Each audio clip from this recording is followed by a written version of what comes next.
नमस्कार दोस्तों। जय सिया राम। तो आज की कहानी है झूला। तो कहानी शुरू होती है। एक आधड़ उम्र की औरत पुराने बंगलों के ऊंचे बालकनी पर खड़ी है। रात का खाना वाना खाने के बाद का वक्त है।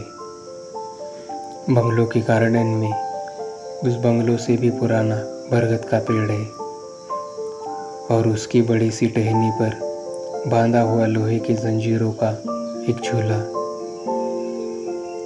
झूला स्थिर है, एकदम स्थिर।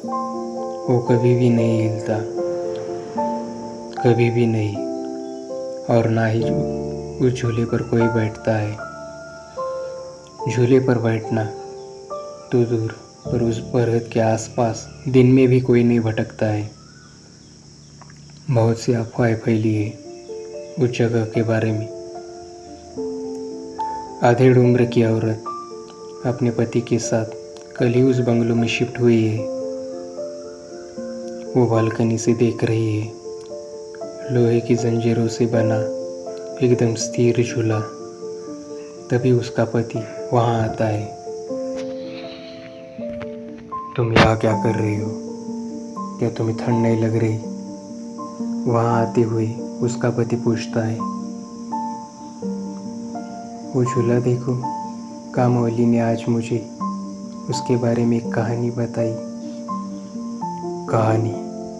कहानी नहीं, वो तो बस एक अफवाह है। मैं भी सुन रहा था तुम दोनों की बातें।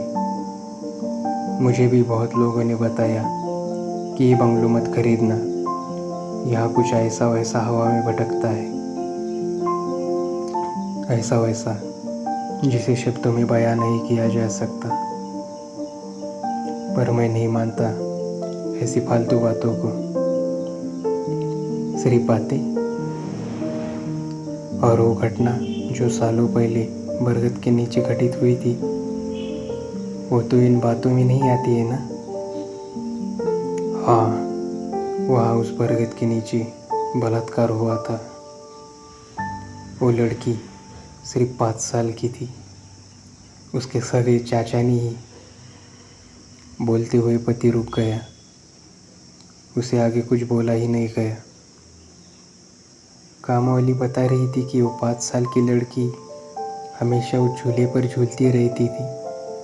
वो हादसा होने के बाद कोई भी उस झूले पर नहीं बैठा। उसके बाद न जाने कितने सालों तक ये बंगलो वीरान पड़ा रहा। मैंने सुना है रेप करने वाला उसका चाचा IITian था। बाद में वो छूट गया, उसे सजा नहीं हुई। जाहिलों का कोई क्लास नहीं होता है। चलो चलते हैं। तुम्हारी इस तरह देखने से वो झूला नहीं हिलने वाला।